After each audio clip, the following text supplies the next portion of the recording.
Good morning, students. Today we will continue with the Unit 8 and Chapter 12 of NCERT, that is Thermodynamics.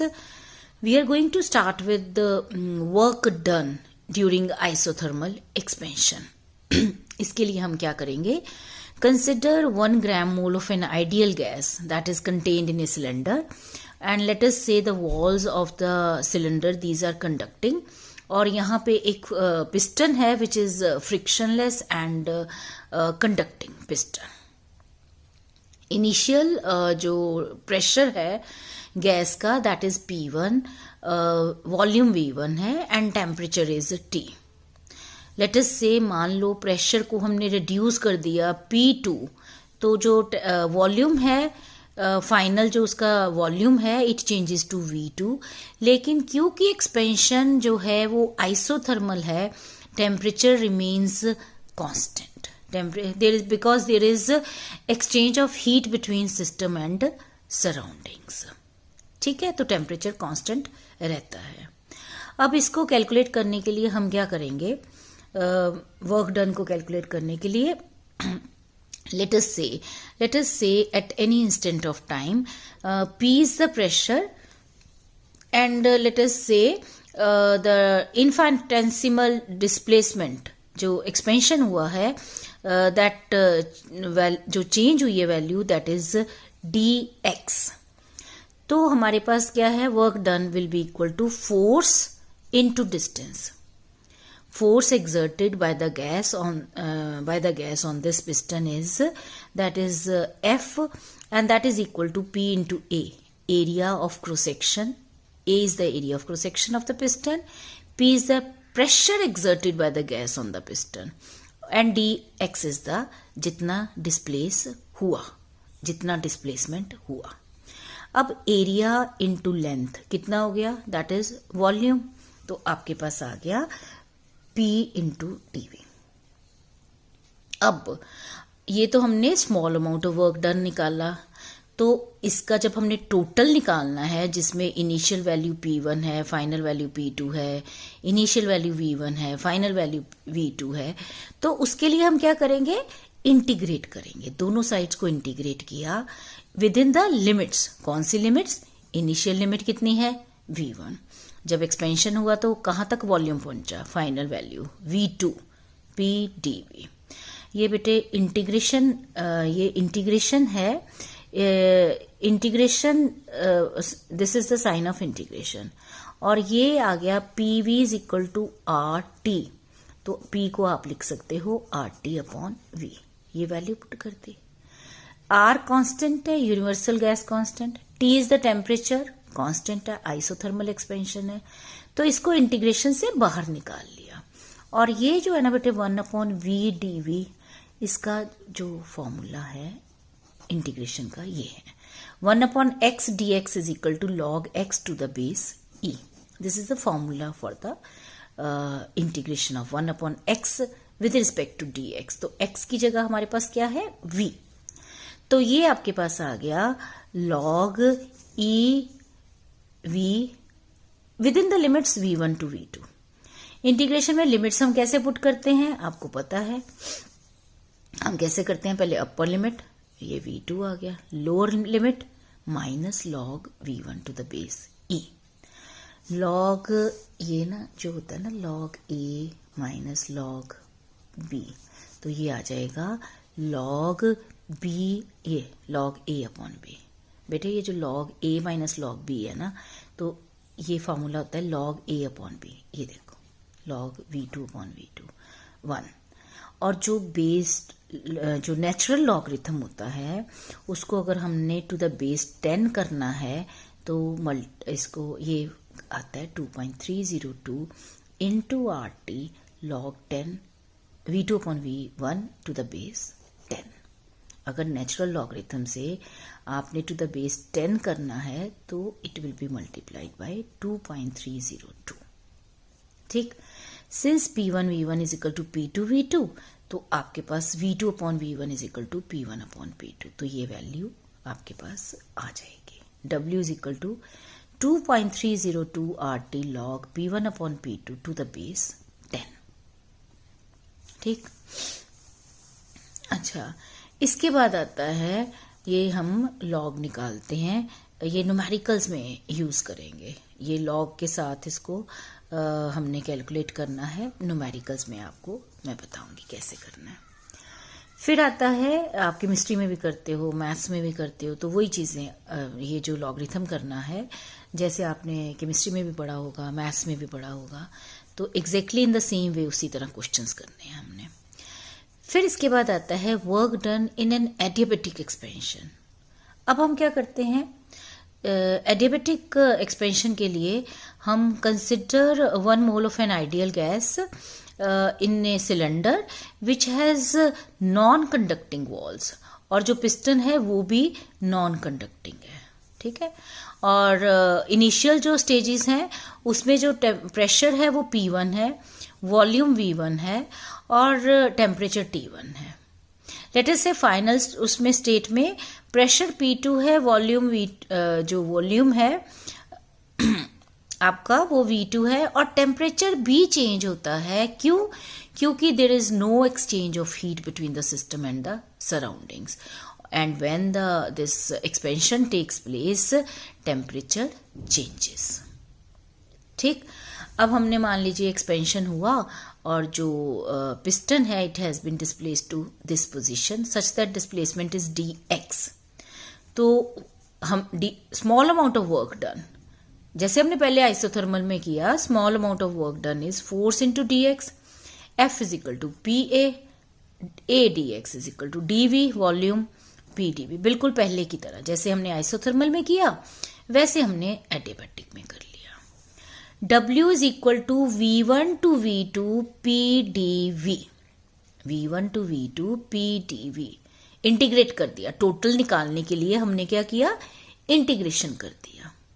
अब क्योंकि बेटे adiabatic expansion है तो equation of जो adiabatic relation है pressure और वॉल्यूम में वो है PV gamma is equal to K।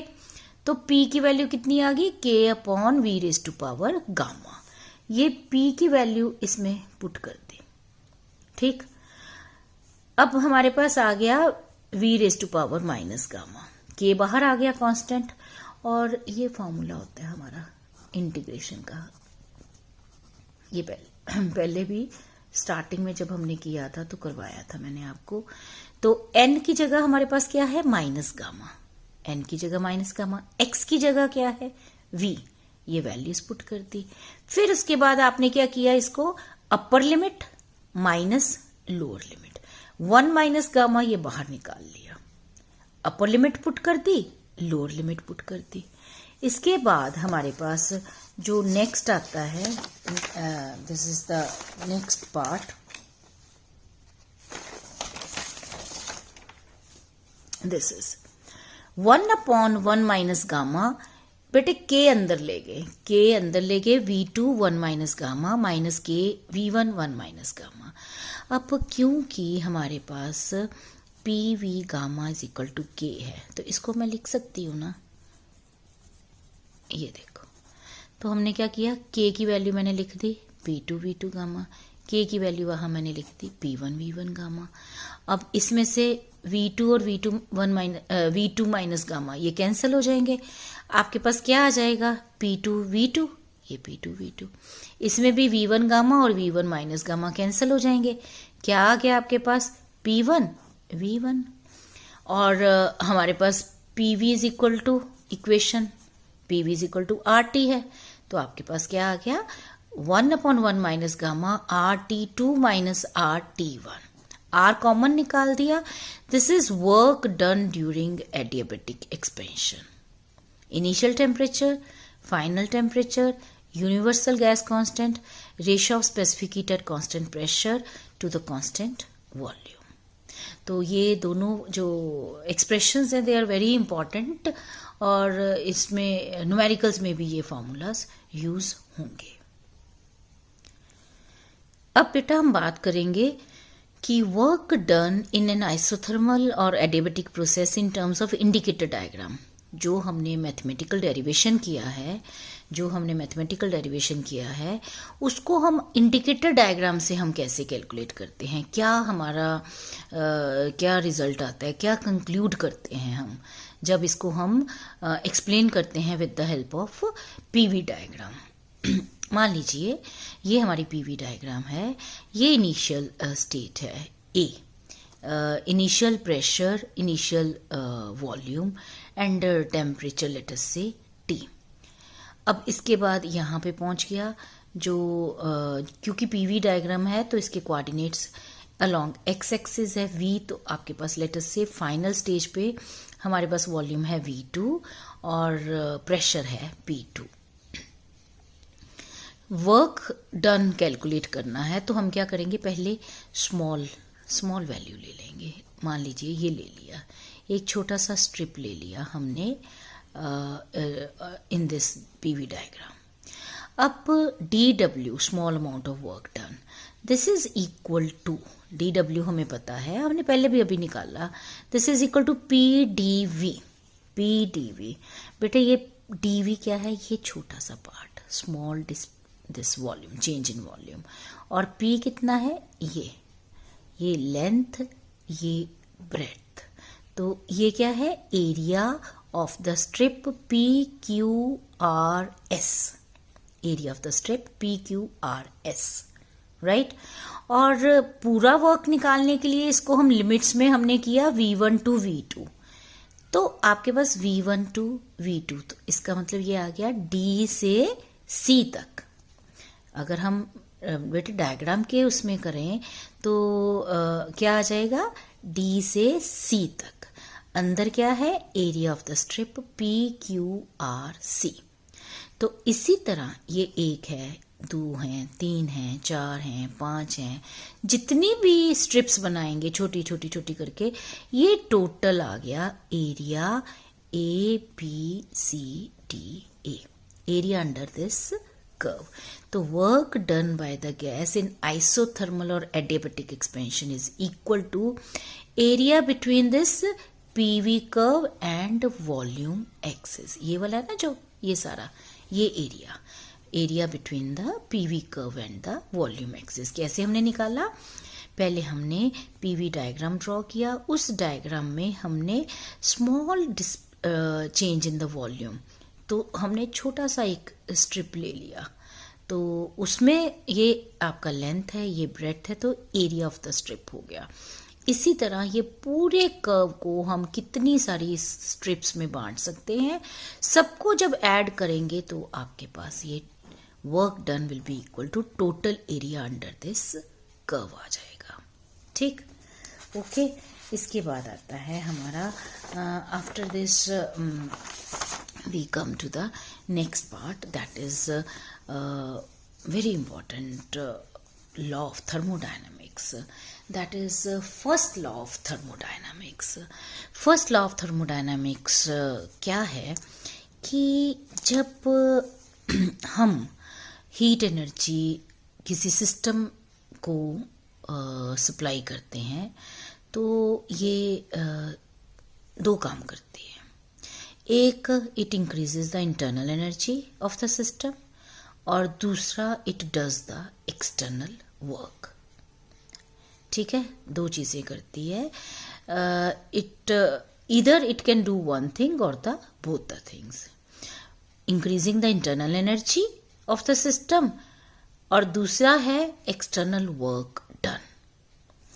DQ is equal to, mathematically इसको हम लिखते हैं, DQ is equal to DU plus DW, means amount, DQ क्या है, amount of heat supplied to the system by the surroundings। जो हमने heat supply की, system क्या होता है, सिस्टम मान लो जैसे मैंने बताया था सबसे पहले कि system is assembly of large number of extremely large number of particles like atoms or molecules। तो atoms or molecules in a gas that constitutes a system।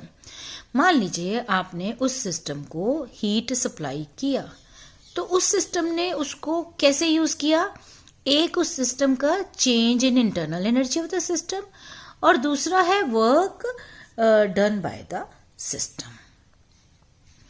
अब साइन कन्वेंशंस जो लगाते हैं, भाई कैसे लगाएंगे, ये ना आपने केमिस्ट्री में भी पढ़ी हैं, लेकिन केमिस्ट्री और फिजिक्स में थोड़ी साइन कन्वेंशंस का डिफर करती हैं, ठीक है। तो जब हमने फिजिक्स का करना है तो we will follow these sign conventions, so don't get confused. जब हम हीट सिस्टम में सप्लाई करते हैं तो हमारा जो डी क्यू है it is taken as positive, और जब हम विड्रॉ करते हैं, निकालते हैं सिस्टम में से, तो it is taken as negative. याद रखना है, जब एक्सपेंशन ऑफ गैस होता है तो work done by the gas है, तो वो पॉजिटिव लेते हैं, और जब हम गैस को कंप्रेस करते हैं तो work is done on the gas and work is negative. Temperature of the gas जब इंक्रीज करता है तो इंटरनल एनर्जी इंक्रीज करती है, पॉजिटिव। टेम्परेचर डिक्रीज करता है तो इंटरनल एनर्जी डिक्रीज करती है, मींस नेगेटिव। ये साइन कन्वेंशंस आपने याद रखनी है। और ये बेटे जो ये फर्स्ट लॉ ऑफ थर्मोडायनेमिक्स है, इसकी जो एप्लीकेशंस हैं, बहुत सारी एप्लीकेशंस हैं। हम इसको यूज़ करते हैं ये सारी प्रोसेसेस को एक्सप्लेन करने के लिए, जैसे आइसोथर्मल प्रोसेस है, एडियाबैटिक प्रोसेस है, आइसोकोरिक है, साइक्लिक प्रोसेस है। तो इन सब प्रोसेसेस को एक्सप्लेन करने के लिए हम जो यूज़ करते हैं फर्स्ट लॉ ऑफ थर्मोडायनामिक्स को। सबसे पहले आती है हमारी आइसोथर्मल प्रोसेस। आइसोथर्मल प्रोसेस में सबसे पहले हम क्या करेंगे, लिखेंगे first law of thermodynamics. First law of thermodynamics जब हमने लिखा और उसके बाद आपने आइसोथर्मल है तो इसका मतलब टेम्परेचर कांस्टेंट है, इसका मतलब there is no change in the internal energy. तो D you is equal to 0, तो आपके पास क्या आ गया, D Q is equal to D Q is equal to D W. इसका मतलब कि इसको हम कैसे एक्सप्लेन करते हैं कि जो हीट सप्लाई हुई in an isothermal process, it is used entirely to do work against the external surroundings. जो जितनी भी, क्योंकि ये तो 0 आ गया बेटे, ये तो 0 आ गया, तो आपके पास बचा क्या, d Q is equal to D डब्ल्यू। तो इसका मतलब सारी की सारी जो एनर्जी हमने सप्लाई की, हीट सप्लाई की, that is used in doing the work. दूसरा है adiabatic process, no exchange of heat. तो नो एक्सचेंज ऑफ हीट मतलब ये डी क्यू जो 0 है, तो 0 is equal to D you plus D डब्ल्यू। तो ये आपके पास आ गया d you is equal to minus d डब्ल्यू। अब देखो अब इसमें क्या है, अगर एडियाबैटिक प्रोसेस में जब गैस एक्सपैंड करती है, तो work is done by the gas, तो work is taken as positive. तो डी यू क्या आ गया, नेगेटिव, टेम्परेचर डिक्रीजेस। यही हम करते हैं ना, एक्सपेंशन में क्या होता है, टेम्परेचर डिक्रीज करता है। इसी तरह जब कंप्रेशन होता है, work is done on the gas, तो वर्क इज नेगेटिव, तो डी यू विल भी क्या हो जाएगा, माइनस, ये आ जाएगा प्लस। तो इंटरनल एनर्जी क्या है, इंक्रीज करती है। पॉजिटिव का मतलब इंटरनल एनर्जी इंक्रीज करती है, और हम यही देखते हैं कि जब कंप्रेशन होता है तो टेम्परेचर इंक्रीज करता है। क्लियर, ठीक है। फिर आता है आइसोकोरिक प्रोसेस, जब process which occurs at constant volume. तो इसका मतलब ये हुआ कि ये जो डी है, इसका मतलब ये हुआ कि ये जो चेंज इन वॉल्यूम है वो 0 है, तो आपके पास क्या आ जाएगा, D Q is equal to D u. तो इसका मतलब जो हीट है it is absorb by system at constant volume. In that case internal energy जो है it increases by the same amount. In that case internal energy increases by the same amount. फिर आता है हमारा, अब इसके बाद आता है साइक्लिक प्रोसेस।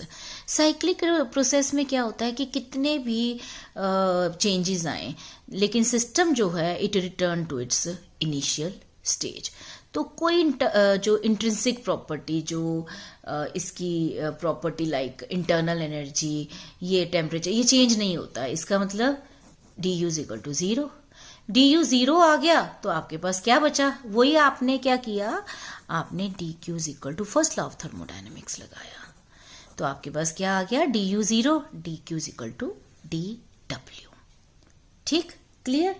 तो साइक्लिक प्रोसेस में क्या होता है कि net work done during a cyclic process is exactly equal to the same amount that of the heat energy which is being transferred. ठीक है, net work done during a cyclic process is exactly the same as that of amount of heat energy which is being transferred. इसके बाद आता है हमारा melting process. Melting process is a process which takes place at constant temperature, right? अब जब solid melt करता है, जब solid melt करता है तो बेटे जो वॉल्यूम में चेंज आता है ना वो बहुत कम होता है, तो हम उसको निग्लिजिबल मान के उसको 0 कह सकते हैं, निग्लेक्ट कर देते हैं। तो आपके पास जो हीट हमने दी that is equal to ml, amount of heat जो एब्जॉर्ब हुई है during melting process, that is ml, और इधर से चेंज इन वॉल्यूम हुआ नहीं, तो आपके पास बेटे ये क्या आ गया, ये चीज तो 0 है, और d q will be equal to D u, और हीट कितनी एब्जॉर्ब हुई है, ml, तो आपके पास क्या आ गया, d you is equal to ml। Internal energy increases, internal energy increases. क्योंकि टेम्परेचर कांस्टेंट है, इसका मतलब there is increase in the internal potential energy.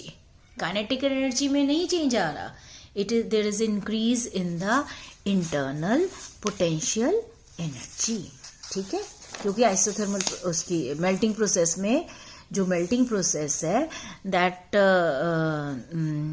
Is at the constant temperature. इसके बाद आता है हमारा बॉइलिंग प्रोसेस। अब बॉइलिंग प्रोसेस में क्या होता है कि again we are using the formula D Q is equal to D you plus P D V. ठीक है, लेकिन इसमें क्या है, जैसे आपको भी पता है कि जब हम बॉईल करते हैं किसी चीज़ को तो वॉल्यूम में तो बहुत चेंज आता है, V1 let's say V1 changes to V2, लिख लिया हमने V2 माइनस V1। अब इस केस में क्या है कि हमारे पास ये जो amount of heat which is being given for the boiling process is ml। L क्या है, लेटेंट हीट ऑफ वेपोराइजेशन। इसमें L क्या, उसमें जो मेल्टिंग प्रोसेस में था that is was latent heat of solid, इसमें क्या है, लेटेंट हीट ऑफ वेपोराइजेशन। और इसमें भी इंक्रीज इन इंटरनल एनर्जी जो हो रही है that is due to internal potential energy. क्यों, क्योंकि बॉइलिंग प्रोसेस में भी जो टेम्परेचर है वो कांस्टेंट रहता है। तो these are the various expressions which can be explained with the help of first law of thermodynamics। बेटे ये सारे जो हमने एक्सप्लेन किए हैं, जैसे ये हमने सारा एक्सप्लेन किया, isothermal process, adiabatic process, isochoric, cyclic process, melting process, and then we have boiling process. इन सबको हमने क्या किया है, इन सबको एक्सप्लेन किया है with the help of first law of thermodynamics. तो these were the applications of the first law of thermodynamics। इसके बाद आता है relation between the two principal specific heat of a gas that is Cp and Cv। इसको हम Myers formula कहते हैं, इसको हम मेयर्स फार्मूला कहते हैं। तो कैसे हम पिछले जो चैप्टर है, पिछला जो चैप्टर था थर्मल प्रॉपर्टीज ऑफ मैटर, उसमें हमने किया था Cp is always greater than Cv, लेकिन कितने अमाउंट से वो ग्रेटर है तो उसको एक्सप्लेन करते हैं। Again we can use this first law of thermodynamics. तो हम क्या करते हैं, we consider 1 gram mole of an ideal gas which is included in a cylinder fitted with a piston. ठीक है, प्रेशर है P, वॉल्यूम है V, T is the temperature, initial pressure, volume and temperature of the gas. हम सबसे पहले क्या करते हैं, इसको हीट करते हैं at constant volume through a small range of temperature dt। तो हमारे पास क्या आ जाएगा, D Q is equal to, जो हम थर्मल, अगर आपको याद होगा थर्मल प्रॉपर्टीज ऑफ मैटर में हमने किया था D Q is equal to M C delta T. Amount of heat is equal to mass into specific heat into change in temperature. अब मास 1 ग्राम मोल है तो हमने 1 लिख दिया, C कितना है, कांस्टेंट वॉल्यूम है, specific heat at constant volume लिख दिया, डेल्टा टी कितना है, डेल्टा टी लिख दिया एज सच, या डी टी या delta T same. Volume remains constant तो डेल्टा वी 0 है, तो आपके पास क्या आ जाएगा, D W is equal to 0। तो आपके पास क्या आ गया, D Q is equal to D you plus D W, ये 0 है तो आपके पास आ गया सी वी डेल्टा टी, ये वैल्यू डी क्यू की, ये डी यू, तो ये हमारे पास आ गई इक्वेशन 1।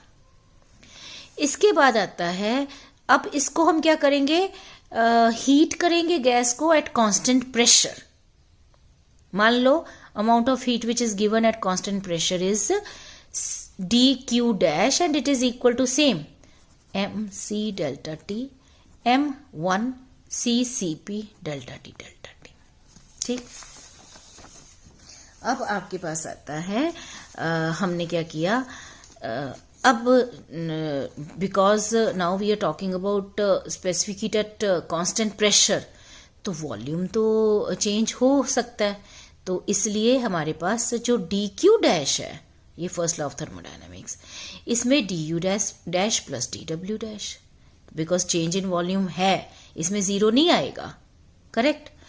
अब क्योंकि gas is to be heated through the same range of temperature, जो टेम्परेचर चेंज लाना है हमने, it is to be increase through a same range of temperature.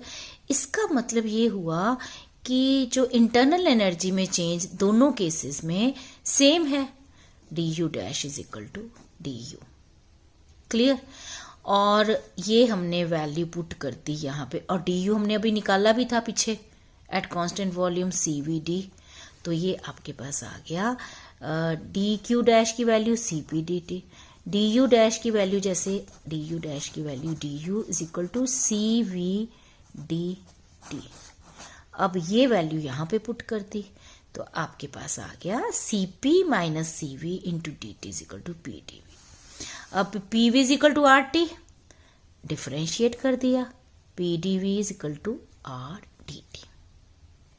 ठीक, ये पी डी वी की जगह हमने वैल्यू पुट कर दी आर डी टी, ये कैंसल, आपके पास आ गया C P minus C V is equal to R, मतलब C P is greater than C V. ये तो हमने पिछले ही यूनिट में डिटेल में पढ़ा था कि why C P is greater than C V, लेकिन कितने अमाउंट से ग्रेटर है, that is equal to by amount equal to R. अच्छा, ये बेटे 1 इसमें जो था सी पी जो है C V, here we were considering 1 gram mole of an ideal gas, लेकिन अगर हमने इसको डिवाइडेड बाय मॉलिक्यूलर मास कर दिया तो हमारे पास आ जाएगा specific heat small C P. ये बेटे मोलर स्पेसिफिक हीट है, ये स्पेसिफिक हीट है। This is C P minus C V is equal to R by M. R is the gas constant for 1 gram of the gas. Capital R is the gas constant for 1 gram mole of the gas. ये 1 gram of the gas. Clear?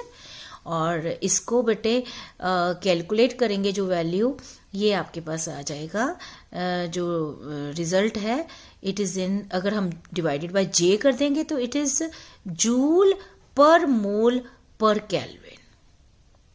पहले जो थी calorie, अगर calorie पर मोल पर kelvin है, और अगर हम इसको बाय J कर देंगे, ये जो बाय J कर देंगे तो ये आ जाएगा जूल पर मोल पर केल्विन।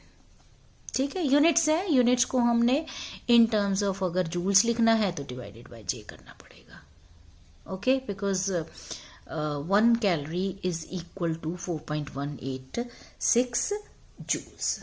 Okay fine. इसके बाद हम बात करते हैं limitations of first law of thermodynamics. First law of thermodynamics ये बताता है, फर्स्ट लॉ ऑफ थर्मोडायनामिक्स जैसे हमने ये कहा कि ये हमें बताता है कि जो हीट एनर्जी हमने सप्लाई की कि वो उसको हमने कैसे यूज़ किया, इंटरनल एनर्जी इंक्रीज हुई या काम किया। लेकिन इसकी कुछ लिमिटेशंस जो हैं वो ये हैं कि first law does not indicate the direction in which change can occur. मतलब ये कि ये नहीं बताता, it doesn't tell us the direction जिसमें चेंज होगा। मान लीजिए two bodies they are put in thermal contact with each other, they are put in thermal contact with each other and heat flow from a body at higher temperature to the lower temperature। अब हमें पता है कि जो heat है वो flow करती है from higher temperature, body at higher temperature to lower temperature, लेकिन फर्स्ट लॉ ऑफ थर्मोडायनेमिक्स इसके बारे में कुछ नहीं बताता। अच्छा, हमें ये पता है कि जो एक कार है मूव कर रही है ना, और उसको हमने ब्रेक्स लगाई एंड इट स्टॉप्स, तो वर्क डन अगेंस्ट जो फ्रिक्शन है that is converted into heat. लेकिन ऐसा नहीं होता ना कि कार ठंडी हो गई तो उसके बाद वो जो है जो सारी की सारी हीट एनर्जी है अपने आप ही it gets converted into work and car starts again. ऐसा तो नहीं होता है ना। अच्छा, मान लो बुलेट जो है हमने एक फायर किया, बुलेट ने टारगेट को स्ट्राइक किया और काइनेटिक एनर्जी ऑफ बुलेट जो है वो एकदम से हीट एनर्जी में कन्वर्ट होती है। लेकिन जो हीट एनर्जी है दैट इज ऑटोमेटिकली अपने आप ही वो कन्वर्ट बैक मैकेनिकल एनर्जी में होके can not be converted back into mechanical energy of the bullet and it can fly back. ऐसा नहीं होता ना कि गोली लगी और उसके बाद कन्वर्शन हुआ और वापस आ गई गोली, तो बुलेट वापस नहीं आ सकती। तो इन सब के बारे में first law of thermodynamics it doesn't tell us anything about this. अच्छा, फिर first law of thermodynamics doesn't tell about the extent of change. It doesn't gives the any idea about the extent of change। अब हमें ये पता है कि जब हम मैकेनिकल एनर्जी है इट इज कंप्लीटली है, it can be converted into heat energy, है ना। लेकिन जो हीट एनर्जी है वो कंप्लीट कन्वर्ट नहीं होती वर्क by itself। इसके लिए you have to have some external energy which is known as heat engine that is required for this purpose। मतलब हीट एनर्जी से मैकेनिकल एनर्जी में कन्वर्ट करने के लिए you have to have some kind of external agency। अच्छा, first law of thermodynamics also gives no information about source of heat, कि whether it is hot body या cold body, उसके बारे में कुछ नहीं बताता। ये तो अभी हमें अपनी ऑब्जर्वेशन से ये पता है कि heat flow from a body at high temperature to low temperature. हमें पता है कि कार अपने आप स्टार्ट नहीं होती, हमें पता है कि बुलेट अपने आप वापस नहीं आती, लेकिन फर्स्ट लॉ ऑफ थर्मोडायनामिक्स इन सब के बारे में नहीं बताता। ठीक है, तो इसको मॉडिफाई करने के लिए, इसको एक्सप्लेन करने के लिए we have second law of thermodynamics. Second law of thermodynamics जो है वो क्या है? Let us go with the second law of thermodynamics first before we go to the एक और टॉपिक है reversible processes and irreversible processes का। हम उससे पहले हम बात करेंगे, let us talk about second law of thermodynamics. इसके लिए हमारे पास दो स्टेटमेंट्स है, एक है केल्विन प्लैंक स्टेटमेंट, एक है क्लॉसियस स्टेटमेंट। केल्विन ने स्टेटमेंट जो दी वो ये थी कि उसने ये कहा कि it is impossible to construct a heat engine which would absorb heat from a reservoir and convert 100% of heat into work। उसने कहा कि कोई भी हीट इंजन 100% एफिशिएंसी का नहीं हो सकता, 100% heat is not converted into work.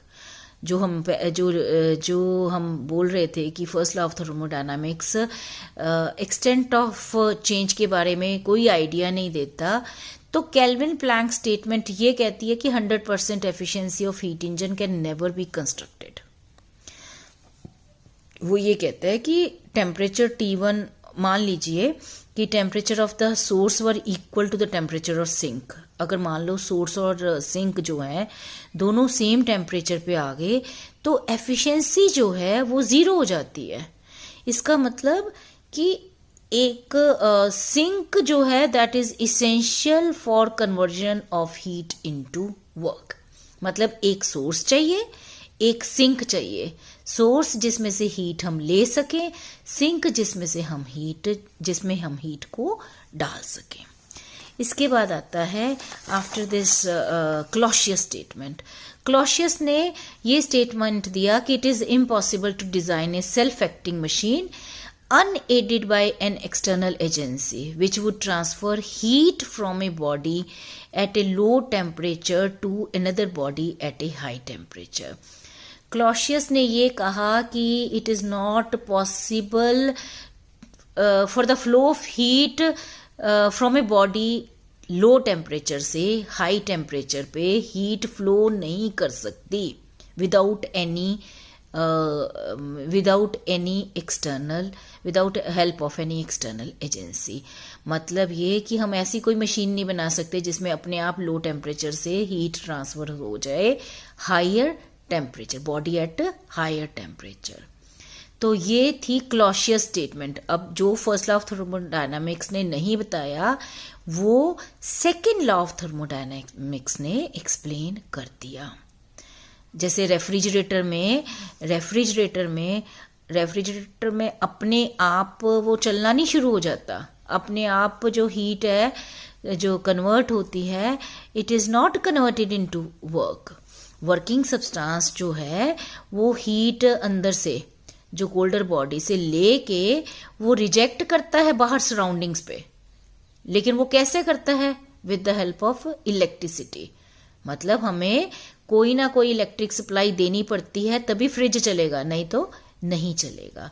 बहुत डिटेल में बेटे हीट इंजन और हम वो नहीं करेंगे, हीट इंजन और रेफ्रिजरेटर के बारे में बात नहीं करेंगे क्योंकि that is not included in your syllabus.